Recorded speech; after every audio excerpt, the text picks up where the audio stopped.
जब जमीन पर सोने से काम चल जाता है तो पलंग के लिए प्रयास करने की जरूरत नहीं है। इससे हमें यह सीखना चाहिए कि विधाता जितना दे रहे हैं हमें उतने में संतोष रखना चाहिए। हमारे पड़ोसी का घर बड़ा है तो रहने दो, हमारा छोटा है हम छोटे में प्रसन्न रहें। आपका भी बड़ा घर हो जाए और आप प्रसन्न ही ना हो तो बड़े घर में भी रहने से क्या फायदा, प्रसन्न तो आप हैं नहीं।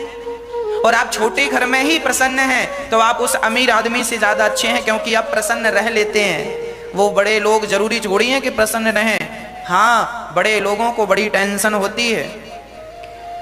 जब इन हाथों को तकिया बनाकर रखें, आप लोग तकिया रखते हैं कि नहीं? हाँ जी, पर हमारे संत लोग तकिया नहीं रखते, जमी पर लेट जाते हैं, सिराने हाथ रखते हैं। हम तो अपना तकिया बिस्तर हमेशा साथ रखते हैं। उनका तो आकाश ही उनका चादर है और पृथ्वी माता ही उनका बिस्तर है। कहीं भी लेट जाते हैं, कहीं भी सो जाते हैं। आप मखमल के गद्दों में सोते हैं साहब, संत तो फुटपाथ पर सो जाते हैं और आपसे अच्छी नींद आती है उन्हें। क्यों? क्योंकि उन्हें भगवान पर भरोसा है, विश्वास है। हम ये नहीं कह रहे हैं कि आपको नहीं है, पर हम आपको इतना जरूर कहेंगे कि आप हर हाल में भगवान का स्मरण करते रहें और हर हाल में भगवत चिंतन करते रहें। जैसे रखें राम जी रहना चाहिए। यदि महलों में रखें तो महलों में रहो और घास की झोपड़ी में रखें तो घास की झोपड़ी पर रहना हमें प्रसन्न है। हर हाल में प्रसन्न रहो। बर्तनों की क्या जरूरत है जब हाथ से काम चल जाता है? हाथ को ही पात्र समझकर खा लेना, यही पात्र है। पर देखो गृहस्थों के लिए तो इतना कठिन नहीं हो पाएगा, तो कोई सरल। तब सुखदेव भगवान ने कुछ सरल कहा। चीराणि किम पचि न संति दिसंति भिक्षाम। हमारे गुरुजी ने कहा कि जब से भागवत जी का यह श्लोक हमारे गुरुजी ने पढ़ा, हमारे गुरुजी की पूरी जिंदगी विद्यार्थियों को पढ़ाने में, हम जैसे पतितों को पावन बनाने में चली गई उनकी उम्र। हमारे गुरुजी भागवत जी में जो जो लिखा है वो केवल पढ़ाते नहीं हैं, वो केवल पढ़ते नहीं हैं, वह इन शब्दों को जीते भी हैं। इन शब्दों को जीते हैं। हमारे गुरुजी जिस दिन से भागवत जी में ये बात उन्होंने पढ़ी कि जब जमीन पर लेटने से काम चल जाए तो पलंग के लिए क्या प्रयास करना, तब से लेके आज तक हमारे गुरुजी जमीन पर ही लेटते आए हैं। जमीन पर ही लेटते आए हैं।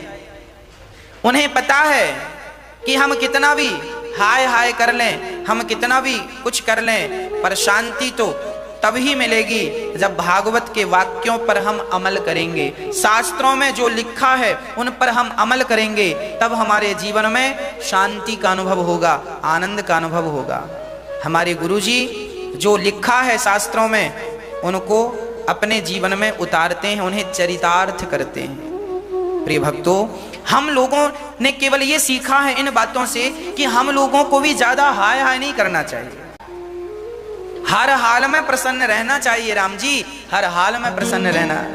मिल जाए तो प्रसन्न रहो, ना मिले तो भी प्रसन्न। सुदामा जी हर हाल में, सुदामा जी गरीब थे पर प्रसन्न थे। प्रशांत आत्मा जितेंद्रिय, हर हाल में प्रसन्न थे। सुदामा ऐसे नहीं थे कि अब रोटी घर में नहीं बन रही है तो शिकायत करने लग जाए कि भगवान हम तो तुम्हारी इतनी भक्ति कर रहे हैं और आपने तो हमें रोटी भी नहीं दी। ऐसा नहीं, हर हाल में प्रसन्न रहना यही भक्तों का समर्पण है भगवान के प्रति, यही समर्पण के लक्षण है। तो जब पहनने के लिए रास्ते में फटे चीथड़े कपड़े मिल जाते हैं तो फिर ज्यादा वस्त्रों का भी संग्रह नहीं करना चाहिए। हाँ, ये संतों की परिभाषाएं हैं। जिसे ब्रह्म तेज की इच्छा हो वो बृहस्पति की उपासना करे, जिसे इंद्रियों में विशेष शक्ति की कामना हो वो इंद्र की उपासना करे, पर जो केवल भगवान को चाहता है, अकामः सर्व कामो वा मोक्ष कामा उदारधि तीव्रेण भक्ति योगेन यजेत पुरुषम परम। भगवान को एक कहते हैं, हाथी के पांव में सबके पांव आ जाते हैं। उसी प्रकार कोई शनि की पूजा कर रहा है, कोई मंगल की पूजा कर रहा है, कोई इंद्र की पूजा कर रहा है, कोई फलाने की, अरे इन सब की पूजा आप करते हैं ठीक है, पर एक भगवान नारायण की पूजा कर ली जाए तो इनकी पूजा से ही सब तृप्त हो जाते हैं, इनकी पूजा से ही सब संतुष्ट हो जाते हैं। इसीलिए सुखदेव भगवान कहते हैं एक को पकड़ने से माता रामो मत पिता रामचंद्र स्वामी रामो मत सखा रामचंद्र सर्वस्वमे रामचंद्रो दयालुर नान्यम जाने नहीं वो जाने न जाने। एक को पकड़ने से काम बन जाता है तो सबको पकड़ने की जरूरत क्या। इसीलिए कहा करता हूं एक नारायण को पकड़ लीजिए नैया पार हो जाएगी। इसीलिए श्रीमन नारायण चरणौ शरणम प्रपद्ये श्रीमते नारायणाय नमः। हे नारायण, हे प्रभु, ये तुच्छ सा प्राणी आपकी शरण ग्रहण करता है, ये दास आपके चरणों में समर्पण करता है। हे नाथ, मैं आपको कभी भूलूं नहीं। ऐसी प्रार्थना हम सबको करना चाहिए। देखिए जिंदगी तो सबके पास है। तरवाह किम न जीवंती वस्त्रः किम न स्वसंतुतः। क्या जिंदगी वृक्षों की नहीं है? सुखदेव भगवान ने राजा परीक्षित को बढ़िया उपदेश दिया और जरा डांट भी लगाई, हाँ, कि लोग अपना जीवन गधे की तरह जीवन व्यतीत कर रहे हैं, केवल भार ढोर। गधा पूरी जिंदगी में भार ढोता है। आज तक उसे एक भी गोल्ड मेडल किसी राष्ट्रपति ने नहीं दिया कि गधा इतना काम करता, चलो एक बार सम्मान किया जाए। गधों का सम्मान हुआ? जैसे गधा पूरी जिंदगी मालिक का भार ढोता है, तो आप और हम क्या कर रहे हैं? सारी जिंदगी भार ढो रहे हैं। कई लोग कहते हैं महाराज जी हमारी जिंदगी भार बन गई। अब तुम गधे हो तो भार तो तुम्हारे ऊपर ही रखा जाएगा। तुम गधे बन क्यों रहे हो? गधों की तरह जी क्यों रहे हो? अरे जिंदगी भार नहीं है। साधन धाम मोक्ष कर द्वारा ये मनुष्य का शरीर भार नहीं है। बड़े भाग्य मानस तन पावा दुर्लभो मानसो देहो देहि नाम क्षण भंगुरा। ये तो क्षण भंगुर जीवन है। ये मनुष्य का तन बड़े भाग्य से मिला है। इस तन को पाकर यदि परमात्मा को ना पाया जाए तो ये केवल भार है, गधे की तरह है। उस आदमी को गधा ही समझना जो भगवान को भुलाकर केवल परिवार का पेट भर रहा, परिवार का बोझा उठा रहा, ये सिर्फ गधा है। इसीलिए आप गधा ना बनिएगा। भगवान का, हम ये नहीं कहते परिवार का पालन नहीं करना चाहिए। परिवार का पालन करते हुए भगवान का स्मरण बना रहे, भगवान को ना बिसारें। यही गृहस्थियों का, प्राणी मात्र का धर्म है। भगवान से जुड़ा हुआ जीवन सबसे उत्तम जीवन होता है ना। इसीलिए जो व्यक्ति भगवान से नहीं जुड़ा, भगवान को नहीं मानता, नहीं जानता और केवल हाय हाय पैसा पैसा कर रहा, ये केवल गधा है। ऊंट कौन है? जो व्यक्ति सत्संग नहीं करता, जो व्यक्ति कभी ये जाना नहीं कि मनुष्य का तन क्यों मिला है, उसे जरा संपत्ति मिल गई तो अकड़ करके चलने लगा, यूं यूं चलता। कई लोगों को आपने देखा होगा, थोड़ा सा धन मिल जाए तो अकड़ करके चलते हैं। ये ऊंट लोग हैं। ऊंट भी अपनी गर्दन उठा के चलता, वो नीचे देखते ही नहीं कि क्या है। अच्छा, ऊंट को भी तब पता चलता है जब वो किसी पहाड़ के नीचे आता, तब उसको लगता है मेरे भी पिताजी हैं। नहीं, वो अपने को ही सबसे बड़ा समझता है। ऊंट कहते हैं ना कहावत में, अब आया ऊंट पहाड़ के नीचे, ये कहावत है। जब ऊंट पहाड़ के नीचे आता है तब उसे पता चलता है कि हमसे भी बड़ा कोई है। अरे भाई, जो व्यक्ति सिर्फ अहंकार कर रहा है, मैं ये, मैं वो, मैं ये, अरे पागल, क्या हो तुम? क्या है तुम्हारी हैसियत? किस बात का घमंड है तुम्हें? अरे रावण जैसों की सत्ता मिट गई, जिनकी लंका सोने की थी, तुम्हारे घर तो फिर भी माटी के हैं। अहंकार कितने दिन करोगे? गर्मी तो सूर्य की भी टिकती नहीं है। सवेरे निकलते हैं, दोपहर को गर्म होते हैं, शाम को ठंडे हो जाते हैं सूर्य भगवान। आप देखते हैं कि नहीं? गर्मी तो सूर्य जी की भी नहीं टिकती, तो तुम्हारी और हमारी गर्मी साहब क्या टिकेगी? इसीलिए गर्मी ना दिखाओ, अहंकार ना दिखाओ। अहंकार, जो व्यक्ति भगवान को भूल गया है वही अहंकारी हो सकता है। इसीलिए कहता हूं, अहमेवासमेवाग्रे, अग्र मैं हूं, पहले मैं हूं। भगवान को आप स्मरण कीजिए।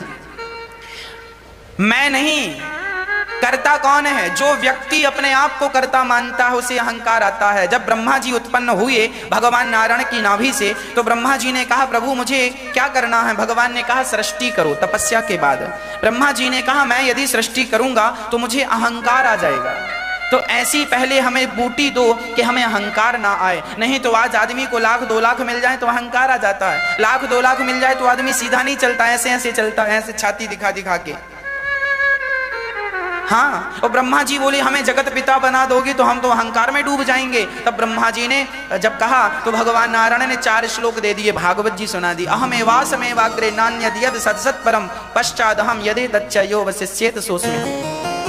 ऋतेर्थम यत् प्रतीयेत न प्रतीयेत चात्मनि तद विद्यादात्मनो मायां यथा भासो यथा तमः यथा महान्ति भूतानि भूतेषु चवचेष्वनु प्रविष्टानि प्रविष्टानि तथा तेषु न तेष्वहम् एतावदेव जिज्ञासं तत्त्व जिज्ञासुनात्मनः अन्वयव्यतिरेकाभ्यां यत् स्यात् सर्वत्र सर्वदा। कह दिया भगवान ने कि सबसे पहले मैं था। जो व्यक्ति अपने आप को कर्ता मानता है, जो व्यक्ति अपने आप को कर्ता मानता है वह अहंकारी हो सकता है, पर जो व्यक्ति भगवान को कर्ता मान के चल रहा है, कर्ता कौन है? अब हम ये क्यों सोचें कि हम कर रहे हैं? यदि हम ये कहें कि सब हम, अच्छा ये बताओ हम बोल रहे हैं तो किसके बल से बोल रहे हैं? हम अपने बल से बोल रहे हैं? अरे भैया, यदि आप अपने बल से बोल रहे हैं, आप अपने बल से चल रहे हैं, तो जिनको लकवा मार जाता है, पैरालाइसिस हो जाता है, वो फिर क्यों नहीं चलते? उनके भी तो हाथ पांव ज्यों का त्यों है, पर अब चल के दिखाएं। जब तक भगवान चाहेंगे तब तक तुम देख पाओगे, जब तक तुम बोल पाओगे, तब तक तुम चल पाओगे, तब तक तुम हाथ उठा पाओगे। मैं ये हाथ उठा रहा हूं तो अपने बल से नहीं, भगवान के बल से। वो नहीं चाहेंगे तो ये हाथ नहीं उठेगा। कितने लोग ऐसे हैं जिनके हाथ हैं पर उठ नहीं रहे हैं, आपने देखा कि नहीं? कितने लोग ऐसे हैं जिनके पांव हैं पर काम नहीं कर रहे हैं। क्यों? जब तक भगवान चाहेंगे तब तक तुम सब काम करोगे, नहीं चाहेंगे तो तुम तो अभी खड़े खड़े गिर जाओगे। आदमी को मरने में देर कितनी लगती है? ये व्यक्ति कहे कि मैं कर रहा हूं, मैं कर रहा हूं, क्या कर रहे हो तुम? इसलिए अहंकार ना करो। हम भगवान के हैं, हम तो कठपुतली हैं। कठपुतली का नाच आपने देखा होगा, कठपुतली नचाने वाला पीछे खड़ा होता है और कठपुतली नचा, वो जैसे नचाए कठपुतली को वैसे नाचना पड़ता। कठपुतली कभी अपने मर्जी से नहीं नाचती, सदा नचाने वाले की मर्जी से नाचती है। उसी प्रकार हम सदा भगवान की मर्जी से चल रहे हैं। हम अपनी मर्जियां चलाएं तो ये हमारी अपनी मूर्खता है।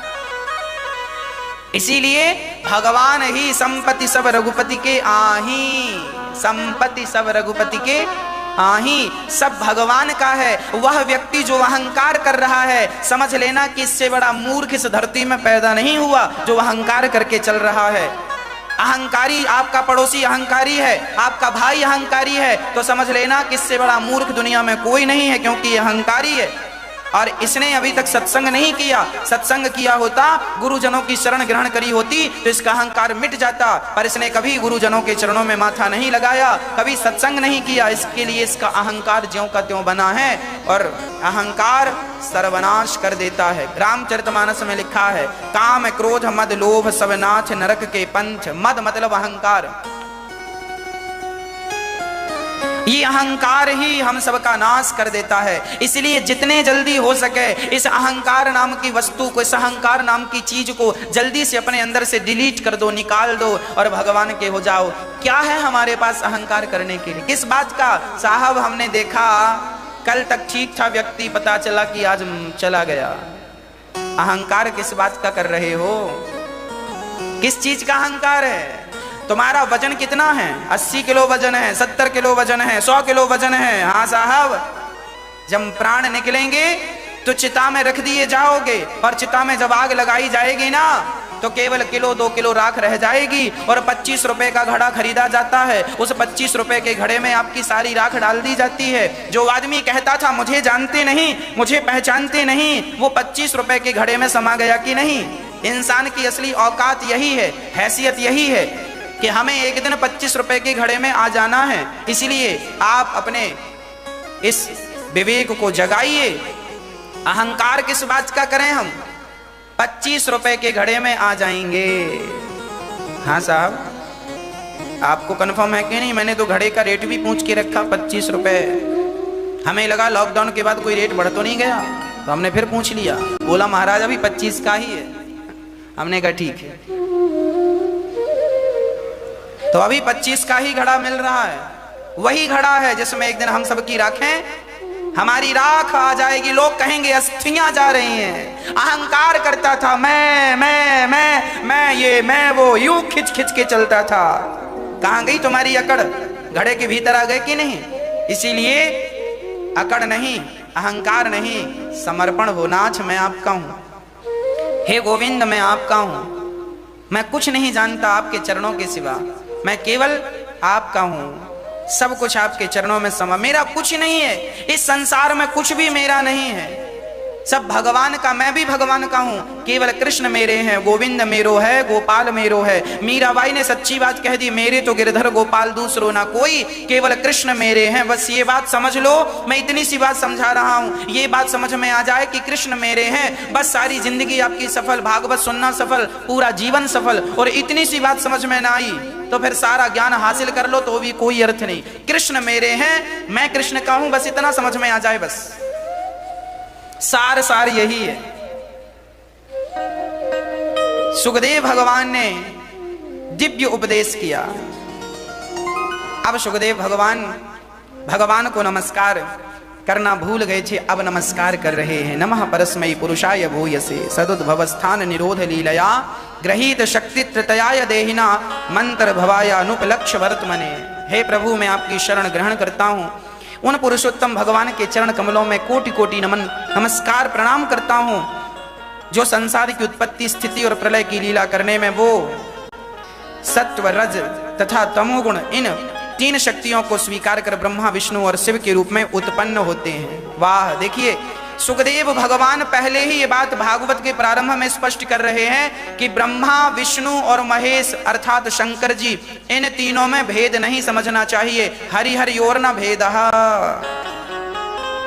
भागवत, कई लोग कहते हैं शंकर जी और विष्णु जी अलग अलग हैं ना, ये भूल ना करना। जो भगवान नारायण है वही ब्रह्मा है और वही भगवान शंकर है। भगवान नारायण का ही एक रूप ब्रह्मा है, भगवान नारायण का ही एक रूप शिव है, और भगवान नारायण का ही एक रूप राम है, कृष्ण है, नरसिंह है, वामन है, वह एक ही है। अनेक की भावना ना रखिएगा। ईश्वर एको ब्रह्म द्वितीयो नास्ति, ये शुरू में लिखा है। 10 सर्गों का 10 लक्षणों का वर्णन किया। अत्र सर्गो विसर्गश्च स्थानम पोषण मूतया मनवंतरेशानु कथा निरोधो मुक्तिराश्रया। इसके बाद 10 लक्षण भागवत जी में है। हर पुराण में किसी में 2 लक्षण है, किसी में 4, किसी में 6। एक भागवत जी ऐसी है जिसमें 10 लक्षणों का वर्णन है। इसीलिए भागवत को महापुराण कहा जाता है, क्योंकि यह सर्वोत्कृष्ट ग्रंथ है। हम सभी को हृदय में इसे बसाना चाहिए और सभी को भगवत चिंतन हम सभी को नित्य निरंतर करते रहना चाहिए। एक बार सुखदेव भगवान ने कहा कि सुनो, एक बार विदुर जी मैत्रेय जी के पास गए। परीक्षित ने कहा मैत्रेय जी के पास क्यों? बोले एक बार भगवान शांति दूत बन करके आए। अच्छा, भगवान भी शांति दूत बन करके आते हैं पांडवों को कौरवों को समझाने के लिए। कौरवों को तो मानना नहीं है। शांति दूत बनकर आए और अपमान कर दिया दुर्योधन ने। 5 गांव मांगे भगवान ने। दुर्योधन बोला 5 गांव क्या, हम सुई की नौक बराबर जगह भी देने को तैयार नहीं है। तब भोजन खिलाना चाहा। भगवान बोले हम आपके घर भोजन नहीं करेंगे, हम तो जहां भाव होगा वहां जाकर भोजन करेंगे। भाव का भूखा हूं मैं, भाव ही एक सार है। भाव से भज ले मुझे तो भव से बेड़ा पार है। मैं भाव को जानने वाला हूँ, भगवान भाव को समझने वाले हैं। भगवान वस्तु को महत्व नहीं देते, वस्तु के पीछे जो व्यक्ति का भाव है, प्रेम है, श्रद्धा है, वह महत्वपूर्ण होती है। आपका भाव है तो हम बासी रोटी भी आपके घर खा सकते हैं, और भाव नहीं है तो आप 56 भोग परोसिए, नहीं खाएंगे। अरे सामान्य व्यक्ति, आप किसी के घर जाएं, आपका दोस्त है और उसने आपको बुलाया और बुलाकर 56 भोग परोसा और कहा खाओ। अब आप रसगुल्ला रबड़ी खा रहे हैं, तभी आपके दोस्त ने कहा क्यों अपने बाप की राज में खाए हो कभी ऐसे? एक तो आपका दोस्त खवाए और कहे कि कभी खाए हो, बाप ने खवाया, तो आपको फिर वो स्वाद अच्छा लगेगा? फिर रसगुल्ले में स्वाद आएगा? अरे राम राम, ये तो खिला के देखो ताने मार रहा है। क्योंकि उसका भाव नहीं है आपके प्रति, श्रद्धा नहीं है आपके प्रति, आपसे प्रेम नहीं है। जबकि कोई आपका परम मित्र बचपन का आपसे बहुत बहुत गरीब है और वो कहे मित्र मेरे घर आना, और आप कभी जाएं और वो आपको रोटी खवाए, वो भी नमक के साथ, तो आप नमक रोटी खा लेंगे। प्रेम होगा तो नमक रोटी भी स्वादिष्ट होती है, और प्रेम ना हो तो 56 भोग भी फीके फीके होते हैं। दुर्योधन ने भगवान को 56 भोग परोसा। भगवान ने कहा हम आपके घर नहीं खाएंगे। इसीलिए नहीं खाएंगे क्योंकि तुम अहंकारी हो, और हम कभी अहंकारियों के घर भोजन नहीं करते। भोजन वहां किया जाता है जहां खिलाने वाले के हृदय में भाव हो। ना तो हमारे पास भोजन का अभाव है, ना तुम्हारा इतना प्रभाव है, और ना तुम्हारे हृदय में हमारे प्रति कोई भाव है, इसलिए हम तुम्हारे यहाँ भोजन नहीं करेंगे। तो कहाँ खाओगे? बोले विदुरानी के घर। दुर्योधन की मेवा त्यागी साग विदुर घर खाई, सबसे ऊंची प्रेम सगाई। अरे भगवान खाने को तैयार हैं, कोई खिलाने वाला तो हो। हाँ, कोई खिलाए तो सही। प्रेम भगवान को रिझाता, प्रेम भगवान को अपने वश में करा देता है। प्रेम करना जानते हो, इसलिए हम कहते हैं कि संसार से रिश्तेदारी बनाने से कोई फायदा नहीं, केवल भगवान से रिश्तेदारी बनाओ। भगवान से रिश्तेदारी बनाओगे तो काम बन जाएगा।